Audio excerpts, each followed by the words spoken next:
Good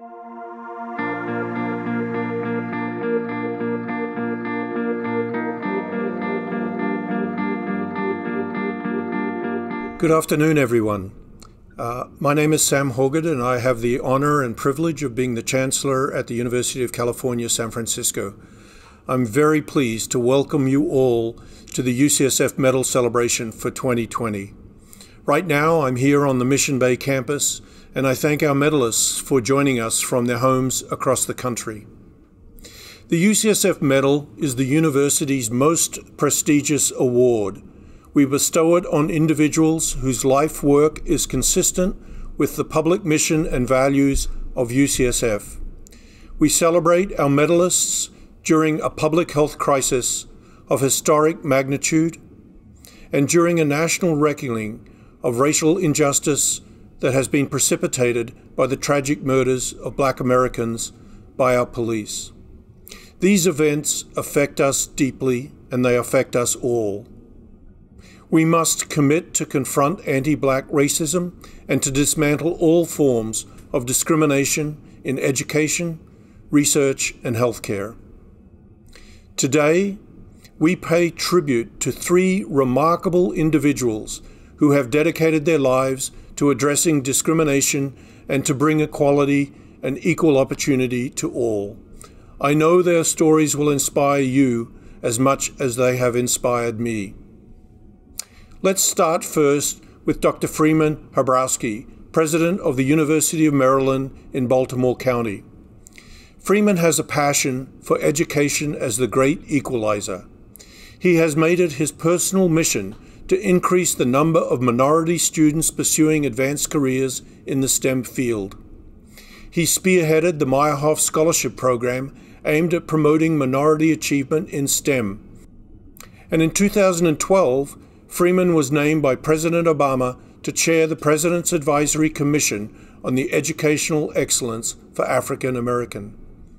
Now let's together watch a video about Dr. Freeman Habrowski.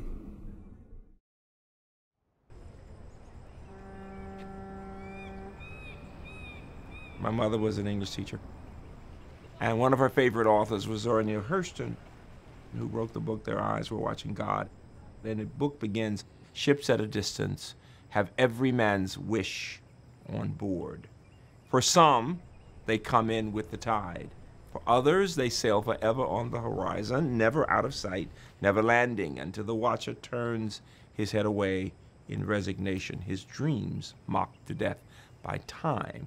That is the life of men," and my mother would say, "and of women." And the point was, two groups of people, those whose dreams are fulfilled, all of us, and then people who, for a lot of reasons, but particularly lack of education, never get the dream to be fulfilled. I would say what we do at UMBC, what I've worked on in my life is, how do we help people to dream about the possibilities and to fulfill their dreams?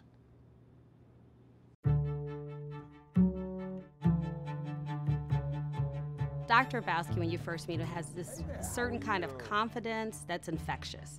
And he has a booming voice. And then also he has that personal touch and relationship. Dr. Hrabowski embodies the principles of inclusive excellence and high expectations at every level and at everything he does. I think what motivates Freeman to do what he does is his very basic belief in equity for all, and that we need to live our values. We need to seek truth. We need to be there for our students. And he has lived that his entire life. My students are always asking me about my experience in Birmingham as a child, going to jail to march for our civil rights. Now is the time. Hearing Dr. King, and I have to tell them I was not a courageous kid. I was a nerdy, fat little nerdy math kid, all right? The only thing I ever attacked was a math problem, all right? And so I always say to them when they're thinking about doing something that's really seeming a little scary, that the courageous act doesn't come because somebody's so courageous, but because they have passion for the vision of what they're trying to do. From early years as a child of color growing up, my parents and my church and others said, you have to be twice as good because the world is not fair.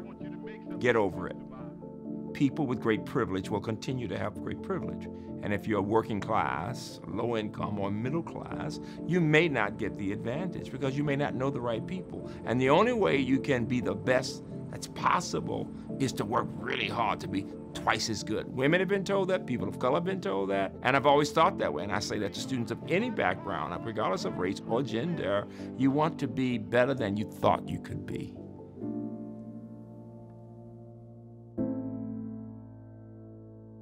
Hi there. How's everybody? Good. Let me ask you all a question. Who's nervous today? Anybody nervous? Oh. When I say to people that UMBC, at its young age, has educated more African Americans who've gone on to complete MD PhDs than any university in the history of our country, people go, what? What do you plan to be doing? What do you think? I want to be an immigration lawyer, specifically to the Asian American community. The program that people continue to talk about is the Myhoff Scholars Program. Robert Myhoff is a philanthropist. 30 years ago, he said, if we give young blacks the same opportunities that my kids have had, he said, all things are possible. And he was absolutely right. We were delighted. We were trying to find people who would help us to show, to prove that minority students could be in a predominantly white setting and still excel in science. Particularly being an African American woman, I think the Myhoff program really allowed me to embrace being smart and made that the standard. I was part of a community and have been part of a community. I was actually the first Myhoff female to complete the MD PhD program. Our passion together then helps to educate and foster the next generation, and that's really what Dr. Hrabowski's kind of instilled in all of us. I've been working with the Myhoff students since the program began. At most institutions, people like me aren't used to seeing large numbers of high-achieving minority students in positions of visibility. The Myhoff program has shown what we can expect from students who have historically been underrepresented in the sciences. Others now are replicating the Myhoff model. And we've now proven that it can be done at all types of institutions, including large publics. And the importance of that success is that it says to the scientific community that it can be done. I feel that UMBC is Freeman's body of work, and it is a beautiful university with a great culture of caring and support to all. This UCSF medal represents best in class. I don't take that for me personally so much. I take it as this is what we're working to be. We now have these young African Americans and people of all races on the faculties of some of the best institutions in the country. It says what's possible at a middle class young university that's 60 years old, that you don't have to be rich to be the best. I mean, who could imagine a little black kid from Birmingham being in this position? It's an amazing American story, not about me, but about what this country can do when children get an education. And I can go on with these young people around the country who are on faculty positions, starting companies. And so there's this cadre of about 1,000 of them now. And what makes them such examples of dreams fulfilled is not just that they're excelling individually, but they really believe of those to whom much is given, much is required.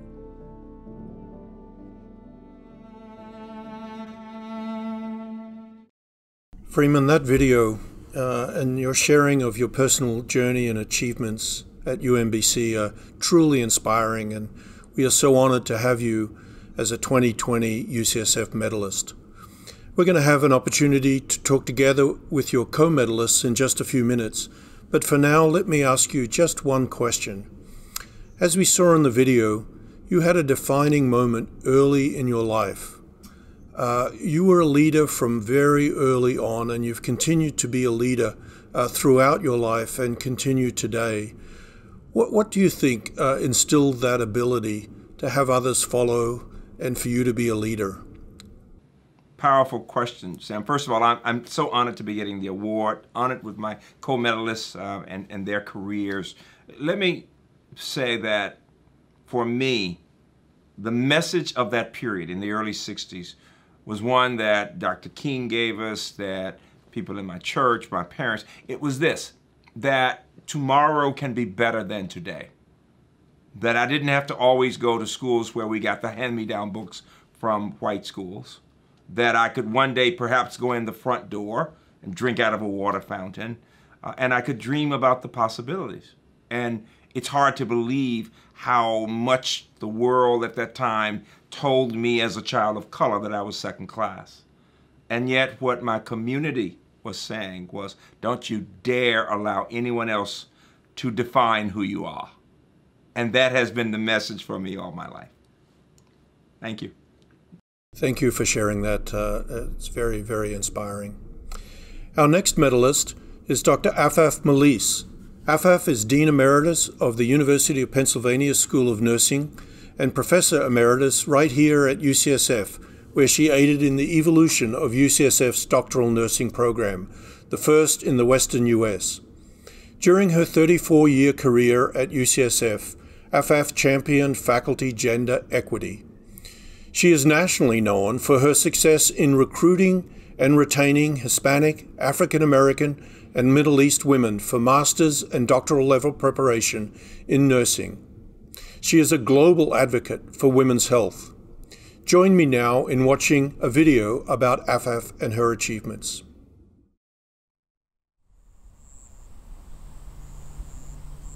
It was a very important journey for me to see that there are certain groups of people are not as valued in this country and all over the world who are not given the same options and the same opportunities like others. And nurses are among those. If we are not valued and if we're not giving the opportunities that we should be given, we're not going to be providing the best care.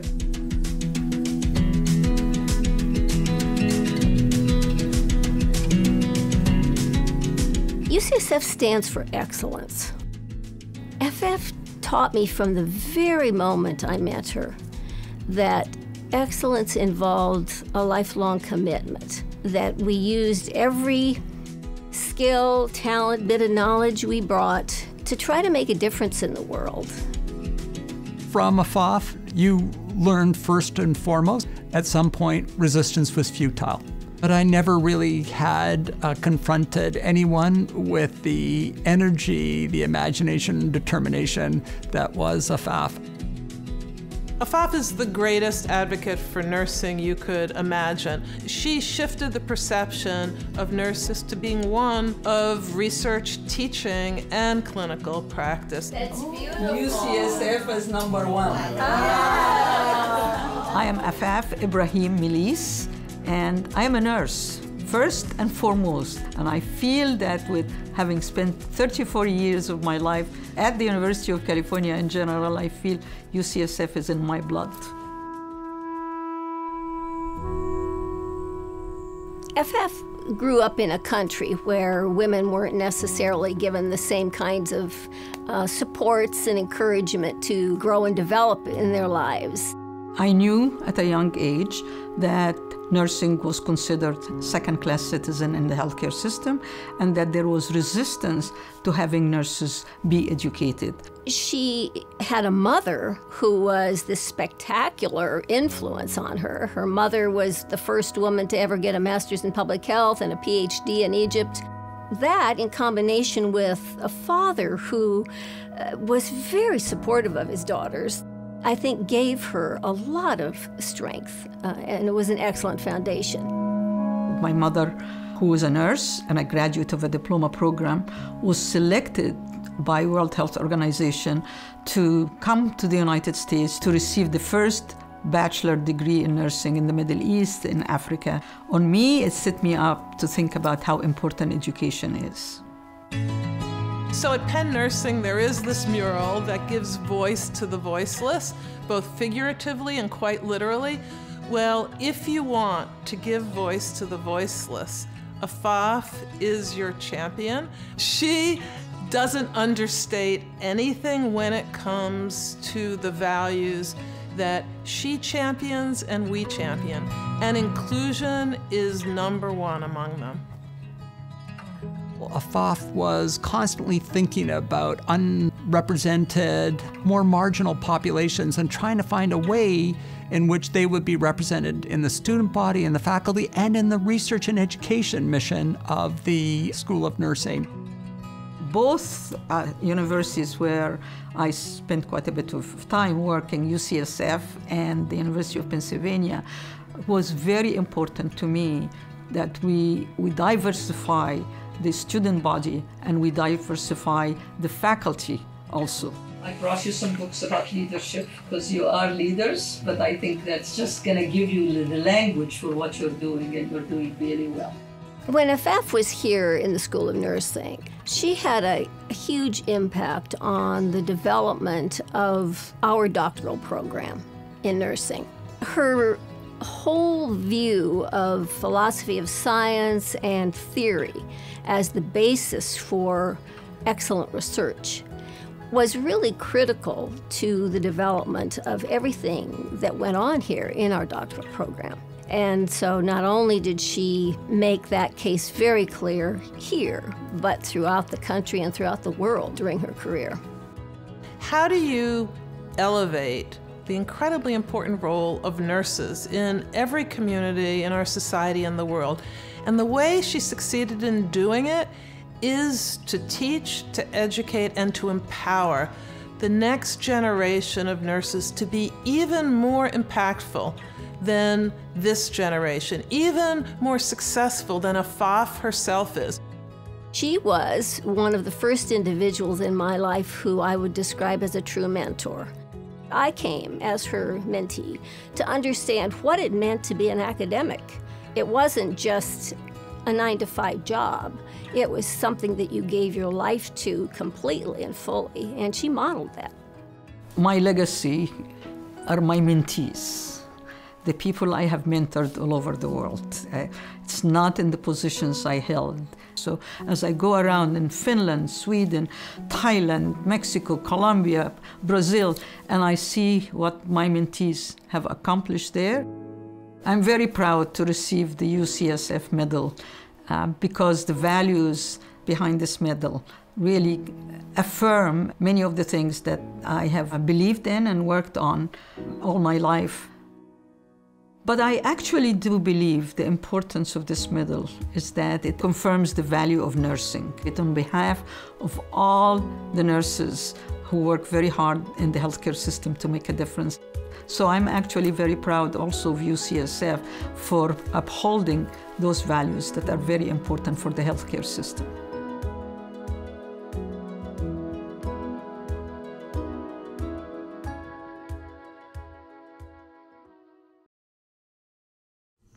Afaf, we are very proud to call you a UCSF alum, and we thank you for all you've done for the profession of nursing and for women's health throughout the world. Let me just ask you one question. You are very passionate about healthcare for women and how it empowers the community, about women being productive beings, not just reproductive beings. Can you talk about how this seemed to be such a radical idea early in your career and where you think we've come? Thank you, Sam, for this introduction, and I am very honored to receive this fantastic, I'm double honored actually, because I'm getting this award from UCSF, from you, Chancellor, and because I am with such distinguished medalists at the same time. My passion about women and women's health really started because I listened to women. I listened to what women were saying around the world. And I know from what they said that the gender divide and sexism is very much alive everywhere. What the women said is that we have been pegged as if in terms of our maternal role and in terms of our reproductive system. And the healthcare system is only prepared to take care of us in terms of those roles. And when we look at the science that has been produced, it was only recently, within the past probably couple of decades, that we began to think of women in terms of the entire life cycle and their needs throughout the life cycle, and the many roles that they carry other than the maternal role. But it's not only that, it's also the systemic sexism that women face. So women's health, or women and nurses, what they face is the systemic sexism in all systems, with the glass ceiling and with the cement ceiling for minority women. So they are not offered the opportunities that they can in terms of their capabilities, and they are not allowed to work up to their full capacity and be productive. And so it's not only the reproductive system, but it is their productivity and their contribution to society.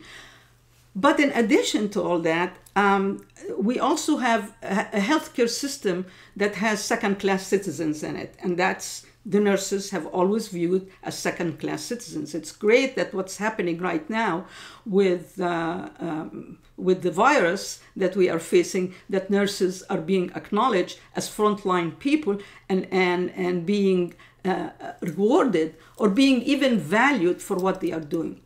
So this is where the interjection, this is where my interest in women's health and my interest in nursing and their position come through.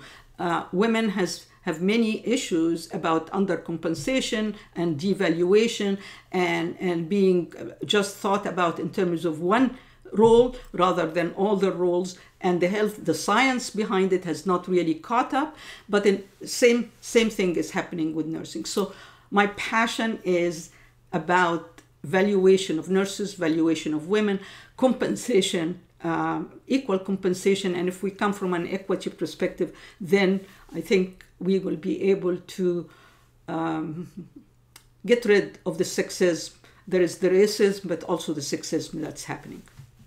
Thank you, Afaf, and we'll talk some more in just a couple of minutes.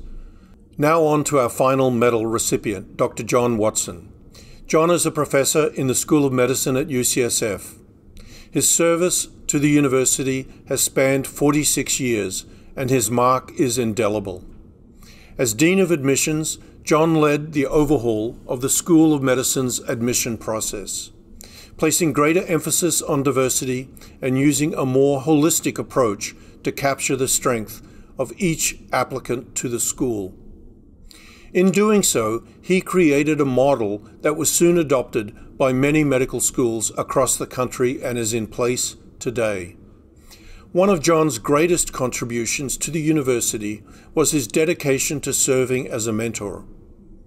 He was motivated by the lack of mentors he had as an aspiring student of science growing up in Chicago. John was determined to encourage underrepresented students and graduate students to pursue careers in medicine and science.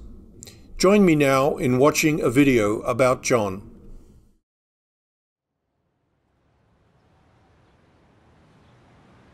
My father was a sage. He would always have something to say about everything. One of the things that my father used to remind myself and my siblings, and there are 8 of us, you have 2 strikes against you. You're black and you're poor. And that was a motivator to push ahead in order to succeed and to move forward and not be distracted or deterred by the circumstances. Because if you just accept that fact and not try to go beyond it, then you will not have success. Dr. Watson's contributions to UCSF began at a critical point in time in U.S. history, especially history related to civil rights and human rights. Those of us who know history, and I lived it, this was a very divisive time across the country. I always characterized him a little bit as heavy on Martin Luther King, in that he wanted to change things and live the changes. If you are born non-white in this country, you are born to a life of sacrifice. He had a little edge of Malcolm X as well. He wanted to fight the good fight. And because of who he was and what he cared about so passionately, UCSF was changed. I grew up in Chicago, Illinois.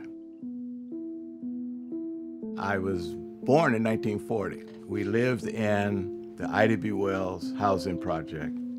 And I was shocked that they were built specifically for Negro individuals. And that's where I spent the first 18 years of my life.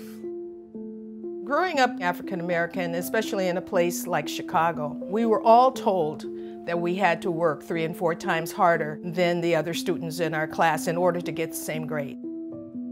My father was a member of the NAACP, and we used to get every year this journal that summarized, how you say, progress amongst African Americans across the country. And there were so many pioneers that personally, you start thinking about yourself. And, well, maybe I can be the first doing this or doing that. But for me, I got stimulated early in terms of the concept of science. So for a long time, I saw myself as a chemist, even through high school. Once I had been bitten with the idea that I had a facility to do science, I pursued it. Dr. Watson had been at the very forefront of trying to improve diversity, equity, and inclusion in medical education. John was the only African American that was in the science department at all at UCSF at the time that we came. As a scientist, he did remarkable work in cholesterol metabolism, and as a dean, he did remarkable work in bringing inclusion into the student body. When I came here, the admissions process was very complex, and I was in a position to help others. He said, let's not just look at grades or your medical college admission test scores as the factor that decides how you get ranked, but let's look at the path you took to get there. Let's figure out what other things you can bring to the community other than just your scientific background. They had made a decision to have a goal of 25% of the students in the School of Medicine, School of Dentistry to be underrepresented minority students. So not only did he change the number of underrepresented minorities who came into the medical school, but he also changed the kinds of non-minority students we had here.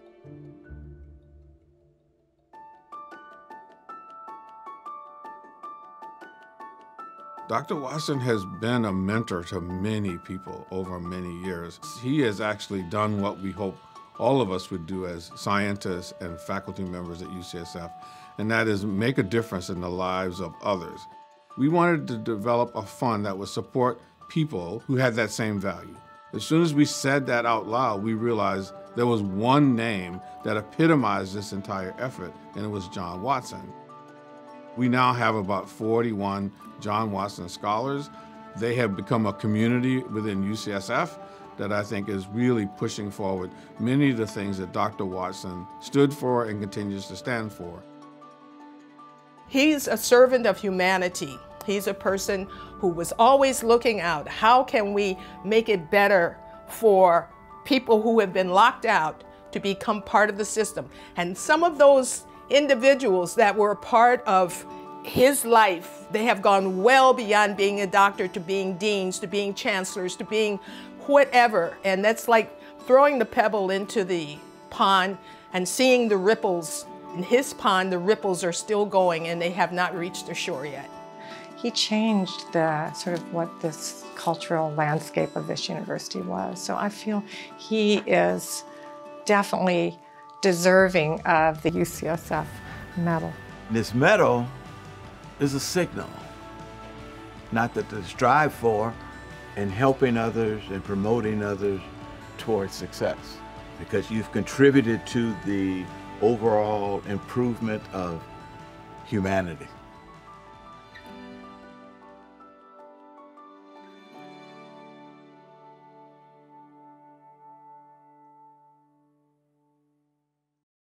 John, I thought Valerie's metaphor of the pebble in the pond and the ripples continuing to move out was just beautiful. So I hope you share the medal with Valerie, herself an agent for change. Let me ask you, What you thought were perhaps some of the more successful tactics you brought to bear in your role as Dean of Admissions to drive the remarkable change and transformation that you oversaw?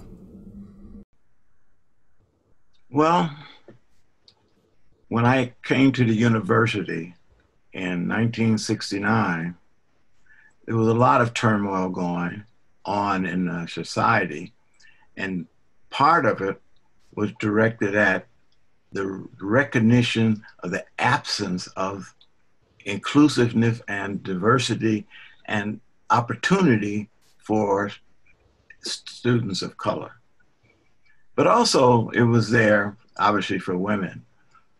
And we, along with the other faculty members, decided to broaden, to work in a way to bring more students to UCSF.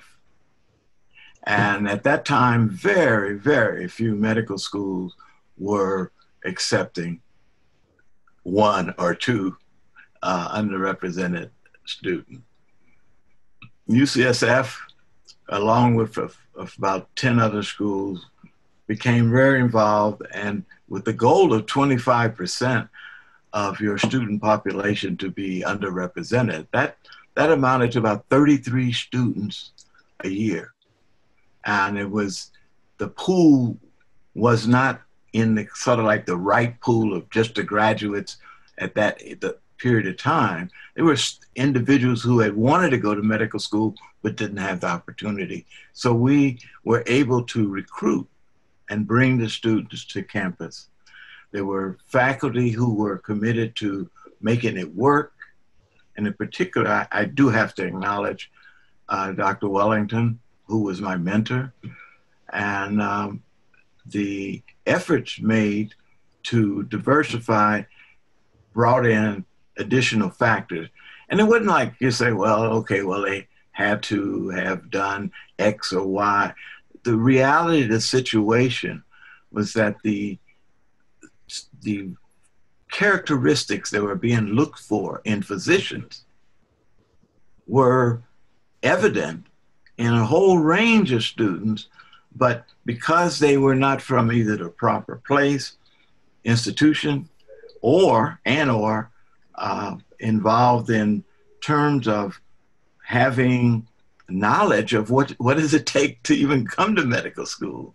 And we got involved in broadening the characteristics that we evaluated, and also working toward providing opportunities for the students, potential students, to become aware of what you have to do to go to medical school, because there's so much. There was the application process, the kind of the strategic moves you have to make in order to present a competitive application. And we're still doing that now on the campus with the post-baccalaureate program, which works really. We've had over 15 years, about 13 to 16 students a year. And it's a one-year program, and 93% of those students get into medical school. That's, very few things work at 93%. And so it's been great. And I want to express my gratitude for receiving this Chancellor's Medal. It's something in which I'm receiving the medal, but a lot of other people, individuals, contributed to me being involved in a way to have the kind of success that led to the diversity we have on the campus. And I'm also grateful for the fact that, wow, to have the Watson Scholars and the fantastic group of individuals who are pursuing their discipline at the level of high professionalism, and also engaged in also expanding opportunities for others down the road. Thank you. Thank you, John. Now I have the pleasure of asking all three of our medalists to join me in a conversation. Before we start, let me show you and our audience what the University Medal looks like. I regret that I'm not able to present to each of you in person, and I'm going to have to let FedEx have the honor of doing that this particular year. But I hope you enjoy the medal and wear it with pride. So let me start perhaps with a question for Freeman and John. The videos introduced us to your lives in the civil rights era. 60 years on, we are again seeing protests across the country and a deep striving for racial trust, justice, and belonging. Could you each reflect, perhaps starting with Freeman and then turning to John, what sadly is the same and what do you see as different some 60 years on? I tell my students that these protests represent the best of American democracy. I start with that, quite frankly, that we are privileged to be in a country where people can express their truths. And what we're hearing from people of all races, which is quite different from what we heard in the 60s when talking about issues of racism, it was primarily blacks and some courageous whites. But today we see people of all races, families and children out protesting, saying we are better than this, that structural racism is real. And it's about police brutality, but much more than that. As horrific as that is, it's about much more than that. It's about all of what we're involved in our society, on the public side and the private side. It's about representation. As Afaf was talking about, it's about the numbers of people we find in, whether it's nursing, medicine, or whatever the profession, and we need more people from these groups there. And so for me, what is different is that we have many more people of all races who are out in the streets and talking about these issues. We are being more open in saying that we have a society that has as its evil structural racism. And I am hopeful that we will do in this period what we did in the 60s. In the 60s, after the protests, we had legislation, Civil Rights Act, Higher Education Act, Voting Rights Act, and those did make a difference. And we went from 10% of Americans with a college education to 30%. And from blacks from 3 or 4% today up to almost a quarter. So the key here for me is that we have the opportunity, as we did in the 60s, to go from the protest to action, to making sure more people are voting, that we put in office people with the values we consider most important, that we have the legislation and the policies that will reverse some of these damaging trends in our society. Great, thank you. John, what would you like to add to those comments? Well, it's one of these, the situation is of such a nature that it's not just when you want to have change, it's more of it has evolutionary dimensions to it. There has to be things that occur and they are new, so it's virgin in the history of the country, to be able to identify the optimum strategies and always have an endpoint so that these things don't occur. You got to put periods on. You got to put periods on actions and behaviors. You cannot just continue to say, okay, well, we're going to do X or Y, and as a consequence of doing that, everybody can go back home and no one is watching the gate. And so we, hopefully since the 60s, that has been learned. But it also takes time the time element is that we wanted to recruit X number, 33 students a class. Well, that was not easy to do initially. But today, we have great opportunity and we have the critical mass is there. And if the world, the campus see the John Watson scholars, there are 8 selected a year.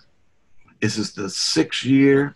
So there's a steady state of 24 scholars at any point in time now. That means every every year now there are 8 scholars going into the community. That multiplier effect is also helped to move what is occurring today, and hopefully more individuals engaged and serious and not giving up. You got to keep going. I mean, you got to keep on trucking. There's no question about that. And it is great that the warriors that are involved in these activities are much more diverse, because when you at the level of African American, you're only 10% of the population. You cannot move all of these stones, the stones that have to be moved with the manpower, woman power we have. So it's important that we don't let the moment slip by. We grab hold and be more aggressive for the next step, because there's a steps. And I used to talk to the students about Mother Nature. We generate ATP, which is energy, and it's done in steps. It's not done in an explosion. All the energy from consuming some fats or energy doesn't just go and explode. Go and doesn't go in steps. It goes in a way which allows for you to capture it as opposed to just blow up. And it's very, very important that we stay focused and keep on trucking. Sam, just one point to add to John's that I need to say, given the times, that I think is very important. While we have made some progress, and we take pride at UMBC of producing about 1,000 now of blacks who have gone on, and these are the leading producers.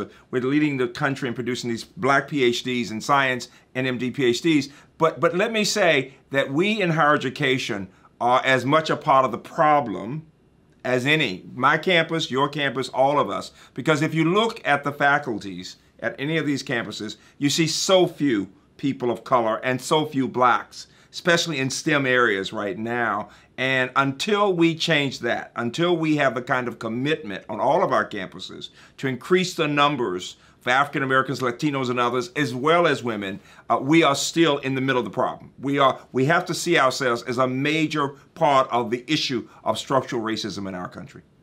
And may I add to that, Sam? Please, Afaf, yes. I think the awareness that's happening right now and the demonstrations about the systemic racism and the lack of diversity, we're not going to really be able to do anything about that unless we look at all oppressions and all areas where there are groups of people are marginalized. And then, of course, with that too, our moral commitment to the world, and because what happens in one part of the world affects other parts of the world. So we really need to look at a framework that is an equity framework that encompasses all aspects of colonialism, sexism, racism, homophobia. So this is a paradigm shift.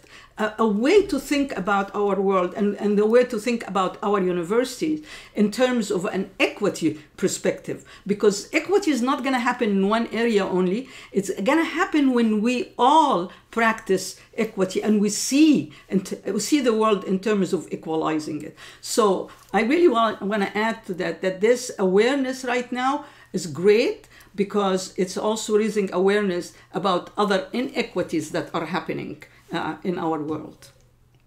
Great. Thank all three of you. And I'm glad you brought up the issue of universities themselves and the role they play in both sustaining the status quo, but hopefully also the role that they might play in being leaders for change.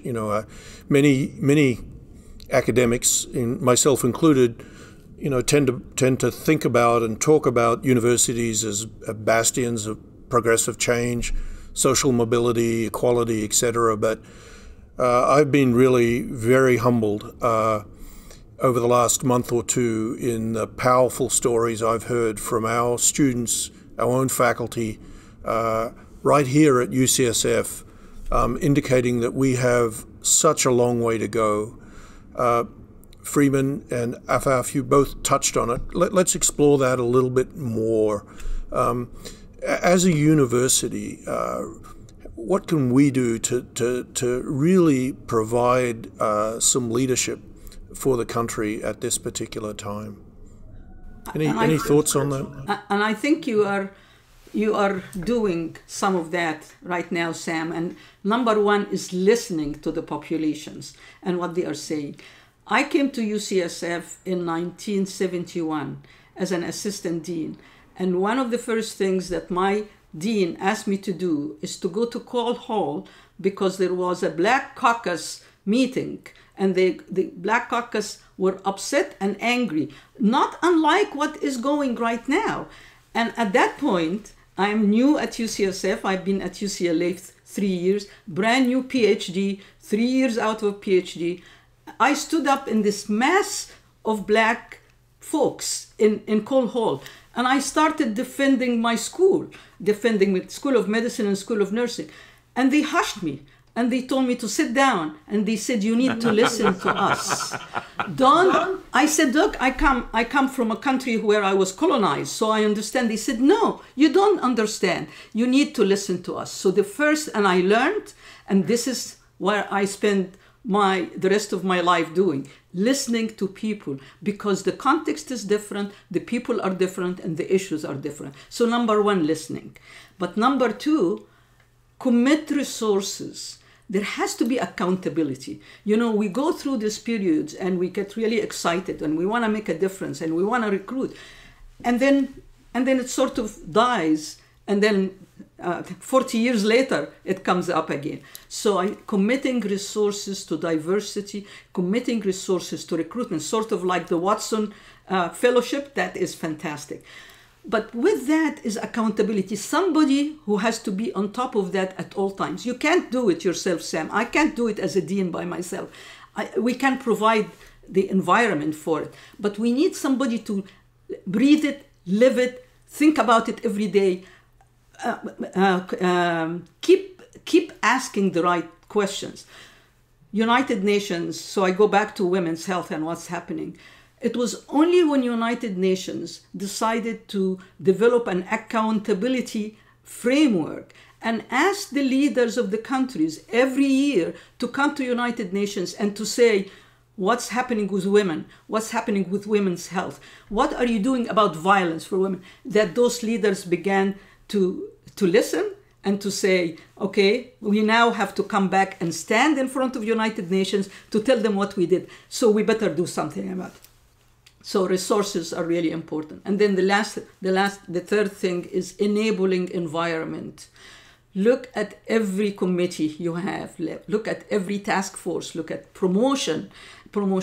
It's a framework. It's a glasses and a paradigm that is an equity paradigm that need to permeate the entire university. It's not enough that we have John Watson trying to recruit by himself. It's recruitment, it's retention, it's graduation, and it's promotion, and it's teaching. Even the curriculum. What is in the curriculum? We have looked at curriculum, and curricula are racist. Curricula are not only racist, they only think about the United States. They don't think about our global perspective. So it's every aspect of that. And let's stop there and have my colleagues add. Afaf, I love what you say, and I have to start by saying I studied in Egypt as a college student, several African Americans, and they were wonderful to us, but you know this, we were not allowed to disagree with so much in certain courses. In math, it was math. But in the social sciences, if we wanted a good grade, couldn't disagree with the professor with so much. You know that. And it was very interesting because we Americans had this revolutionary point of view with the Afros, and we really wanted to say what we thought. Well, the one thing about our country that is one of the wonderful things is that we do allow students to disagree. and to tell us when they don't like some things. And just as on your campus, Sam, people have been telling you that, as wonderful as UMBC is, we have heard from students things we need to improve on also. And I tell you that because I'd like to refer you to my TED Talk on science, because I think as we get these medals, we ought to think about what we're doing in healthcare and in science and broadly. And our goal has been to produce researchers. And the point of my TED Talk is that the 4 pillars of college success, I say. First, expectations, high expectations. Not just high expectations of students, though. This goes back to Afaf about the culture of a place. What are the expectations we have of ourselves? Shouldn't we have more people on the faculty? Shame on the medical school community in America that there are fewer black males graduating today than 35, 40 years ago. That's a shameful point to make, you know. But high expectations, building community between faculty and students, building community, very important, supporting each other, finding ways to lift people up. Third, it takes researchers to produce researchers. It won't be staff members on the side. Whatever the discipline, you've got to have the researchers pulling people into the labs, into the work, and giving them that support as mentors, but as champions, and pushing them to be better. And finally, as Afaf was saying, evaluating what we're doing, but bringing the level of rigor to the work that we bring to studying cancer. You know, we tend to think of diversity and inclusion as kind of warm and fuzzy, as opposed to seeing it as an essential part of who we are as a society. We need to bring that rigor to the work. We need to look in the mirror. My newest book, The Empowered University, talks about looking in the mirror at self and being honest with self about where we need to improve. And those are the things we need to do. Great, thank you. John, you spent your entire career in a university setting. As you've had the chance now to reflect back on a wonderful career, talk a little bit from your perspective of the role of a university in societal change. Where should we be bringing that rigor that Freeman and Afaf talk about to bear most acutely? Well, one of the things is society is kind of two minds. On one hand, they want to have the university generate the data, the information, and the ideas to improve society. On the other hand, when the university does take that role seriously and fulfills this responsibility in terms of generating new knowledge for society to improve, then you run into, ultimately there's a significant resistance to the university thought. It's as if, you know, those are crazy people. They live in towers. They're removed from the real world. I mean, what was it, 2 weeks ago, or a week ago? The health profession is telling people they need to mask up, they need to have distance, and not be buddy-buddy within 6 feet. And what happens? You have a rally. So there's a group of people who we have yet to convince that the university can generate information that can save your life. And you can't talk out of both sides of your mouth wanting the improvements in technology or the improvement in healthcare, the improvement in just general approach to living your life. And then when given the opportunity to incorporate it into your life, there's too many people, enough to minimize or reduce, rather, the effectiveness of new knowledge. And so I don't, you know, the university can't walk up and down the street with signs and say, listen, you know, we're talking to you, giving you information. We have to make it known through all the levels of where knowledge impacts in the development in society. Yet elementary school, high school, on up the line, and how would you say, those public service announcements on TV. That we cannot ignore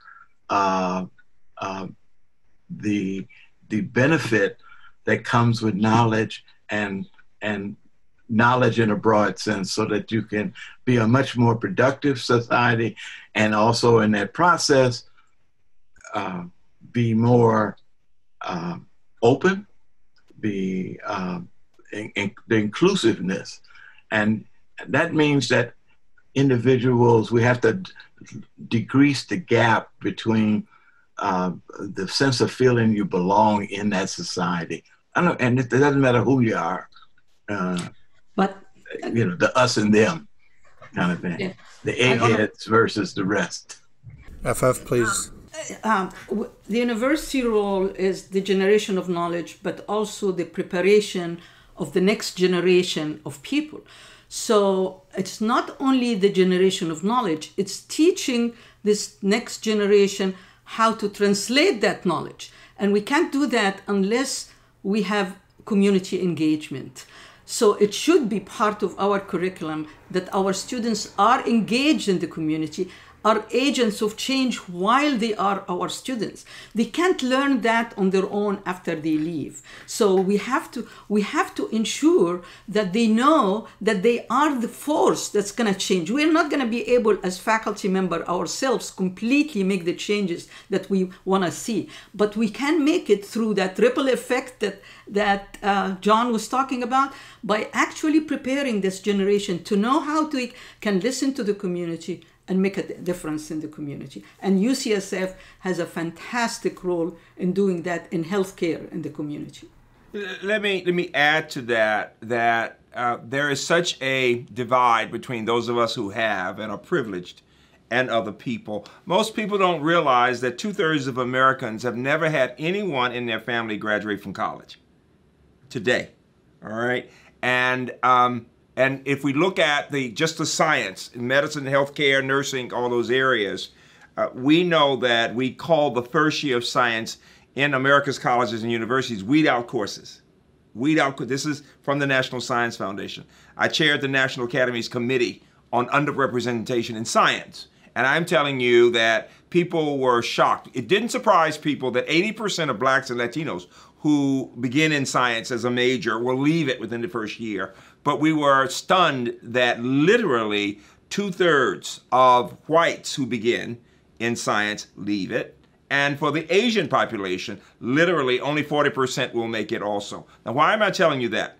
If students who go to college and get degrees have in many cases begun in science and engineering, and they have had negative experiences, why would we expect even the educated portion of our citizenry to support research and science later on? You start there. Number two, as Afaf and John were saying, we have a role to play as universities in pulling more people into this work. Right now, because of what happens at the national level, the sanctity of evidence is in question. People don't necessarily believe the analytical scientific approach to things. And we see that in the actions without the masks and all of that. And so we have a role to play in countering all of that to get people, regardless of whether they went to college or not, to believe there are experts and they know what they're talking about, and we have to listen to them.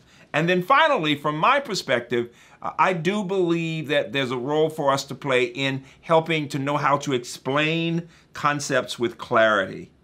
Too often, those of us in math and science, engineering, medicine, nursing, have not necessarily been taught how to explain concepts in a way that someone who's not trained in the field will understand it. And so people will just say, I don't get that. And they think of science, they think of medicine, nurse, something that other people do. And so one of the things we're working a lot on as we're preparing 40% of our students go to grad or professional schools is how to explain concepts with clarity and how to be concerned about the fact that people understand. There's a mindset in the academy among mathematicians, among scientists, among so many that, well, it's just too hard for other people. That's silly. Anybody who understands any concept well can explain it at some level to a child. But we have not taught this generation or our generation how to do that. And I would argue that's a part of our role in bridging the gap between those who have and those who don't. But we have also made another big gap in science.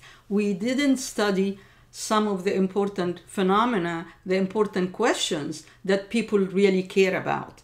And of course, I think about it in terms of women. All the violence that's happening against women, the trafficking of women, rape as a weapon for war. How do we pick up that in our healthcare system? How did we study that? The burden of caregiving that had received very little attention in terms of funding and in terms of support and in terms of science behind it. So we need to also study some of the phenomena and some of the questions that the people care about. It's unbelievable that we are now in 2020 and the menopause for women and why women menopause is just coming into being studied. And why is it that there is aging of the ova? And I'm so proud of the Buck Institute because it just established a center for ovarian, for reproductive longevity and equity. And it's unbelievable that knowing that menopause is a risk factor for women, for Alzheimer, for skeletal diseases, for cardiovascular diseases, for cancer, that in 2020 we are just beginning to study that phenomenon. So I guess just to add to what Freeman is saying is that we have a responsibility to explain science, but we also have a responsibility to ensure that we have enough support to study some of the phenomena and some of the questions that people care about and minorities care about and women care about. So, and that's true in terms of other groups too. You know, Jim Collins talks about the genius of the and versus the tyranny of the or, meaning it's not one group or another, as you were saying, Afaf, that we need to have some specificity to understand the issues that every one of these groups face, whether LGBTQ, whether women, whether people of color, whether African Americans, Latinx, all these groups. I mean, the questions that we have to ask to scientists and physicians also have to do, why is it that black people seem to die much sooner than anybody else? When you look at the lifespan of African Americans, we're at the lowest level. When you look at COVID right now, we've disproportionate. There are many reasons for that. And so as we think about medicine and science, it shows the importance of interdisciplinarity. You've got the scientific part, but clearly the social sciences, the issues involving stress, structural racism, all these are factors we must, as we think through the next generation of leaders. That's great. I just want to touch on two other themes before we close this really rich conversation that I thank you very much for. I'd like to take it from the sort of institutional role to the more personal role. And one thing that struck me in both reading about each of your lives and watching the videos and hearing you speak is your incredible passion for that one-on-one mentoring. We don't have a lot of time, so perhaps just briefly a couple of thoughts on the importance of mentoring, and if you want to share a thought or two on, you know, I've both had the blessing of great mentors and perhaps not so terrific mentors, and what differentiates a really great mentor? Please, go ahead. Okay. Mentorship is far more than advising. Mentorship is really understanding the lived experience of the person, valuing their life experiences and bringing it forth, and putting the person within, it's personalized. It's putting the person within the context of their lived experience of their future and of what's happening now. So it's trying to walk into the shoes of the person you are mentoring, having them value their experiences, develop confidence in themselves, but continue to open doors for them, facilitate opportunities for them, connect them with the right people, think about them more than just the immediate advising, and have a vision.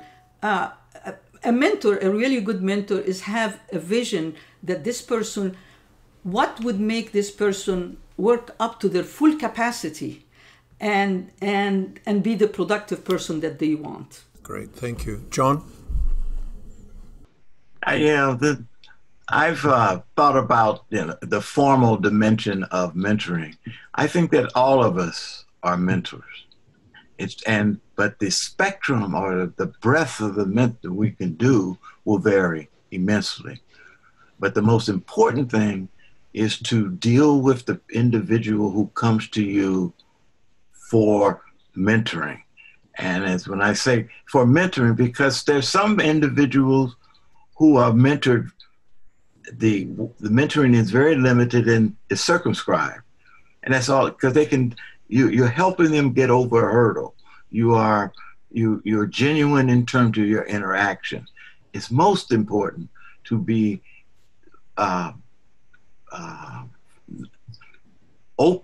be responsive, and also to treat that individual just as you would treat your own mentoring. And I do that in the context of your kids. You're mentored. And you take it seriously. You don't have to necessarily be their drinking buddy. You don't necessarily have to hold the hands at midnight, because not all mentoring revolves around that, and there are individuals who are not very skilled at that. But you can help the next person. You can be committed to saying, okay, this is what I can do, and do it with honesty, and do it with the clarity that's necessary to get them over their hump, and to encourage them and let them know that they, as an individual, they have something to offer, and you're here to help them. So let me be a bit controversial and suggest that everybody cannot be a mentor. I agree. I co-PI on our advanced grant from the National Science Foundation for Women in Science, and we've talked a lot about mentoring for faculty, and finally came to the point of saying there are some people who are wonderful, and we can look at their best practices, and there are other people who, quite frankly, may not have an interest or the personality to do it. And we have to accept that there's some people who are brilliant in their research, but they really are not with the kind of interest in doing this. And we need to leave them alone if they don't want to. You can't force somebody to be an effective mentor. That's number one. Number two, the mentoring is important. I love the things that people said. I make a distinction between a mentor and a champion. In that the mentor goes a certain way and helps beyond advising and gives support. The champion will knock down doors for someone. Michael Summers has been a member of the National Academies. Howard Hughes investigator here, knocks down doors for his students he's sent on from PhDs here all over the country, and he will want to know how they're doing, and he'll work with national agencies. But a mentor or an advisor, a champion, will also make sure that they teach the person to have tough skin. It's not just about being kind to somebody. It's about being truthful. It's about giving them honest feedback. It's about being a sounding board. It's about being a thought partner. Three that would inspire you. The lead scientist at NIH right now with the new vaccine at Moderna that's about to go into phase 3 is one of my graduates, Kismichia Corbett, a black woman. Who's heard of a black woman leading a vaccine at development at NIH? Unheard of. Sad that it's unheard of, but I mean, it's a big deal. Young woman. She and I talk regularly, and she's got wonderful mentors there at NIH and from Chapel Hill who work with her also. She needs that. The 2019 recipient of the Neuroscience Society Award, associate professor at Duke, Kafri Zarasa, one of my graduates, who is constantly talking to me about mentoring and championing people because he's doing it now for others. And so we talk about what that means as he brings in his doctoral students, as he's now placing people out. And so it's that idea we talked about with the pebble and the pond. You help one and that one helps the other, and then you you refer back to each other. What did you do to help me with this? What else could we do? But I think the honesty and the feedback and pushing that person to be better than she or he thought they could be is a very important part of mentoring and being a champion. So I want to disagree with Freeman quickly. You can't be a really good mentor without being a champion. So I don't differentiate between mentorship and championship. If you are a true mentor, which I believe is extremely important, you have to knock down doors and open doors. So that's what mentorship, that's what the definition of mentorship is. I love it, except I've seen a lot of good mentors and they help a lot. The champions, we need many more of. You are both, all right? It's a part about language, but I'm saying to people, you may be helping and you are a good mentor, but to be that champion, to me, that's a high bar because it's for the rest of their lives. It's their careers, and they will knock down doors. I want to give it a little more prestige. It's great to see. I love it. This is good. This is good. Great to see so much passion. We're going to end up here now, but it's wonderful to have a great mathematician, a great biochemist, and a great nurse, all debating some of these issues. I know that thousands of people are going to watch this celebration, and I know that they're going to wish that we all could have been in the same room enjoying this conversation together. But, you know, today there's so many black clouds out there, but I know I still get up every morning excited about what the day is going to bring, excited about what's going to happen, what the university can do. Perhaps, could I ask each of you in 1 or 2 sentences, what message of hope would you like to share as we close today's celebration? John, I'll start with you and then go to Afaf and end with Freeman. Well, I mean, to make it in this world, you got to have hope. And the message of hope is don't give up, because the moment you say, I give up, it's all over. Great. That's terrific. Afaf? When I am with students and seeing what the new generation and their passion and their interest and their awareness is like, I have hope that the world is going to be different because of those people that we are educating for the future. They give me hope. Thank you. When I looked at your video for the passage on me, what I saw myself.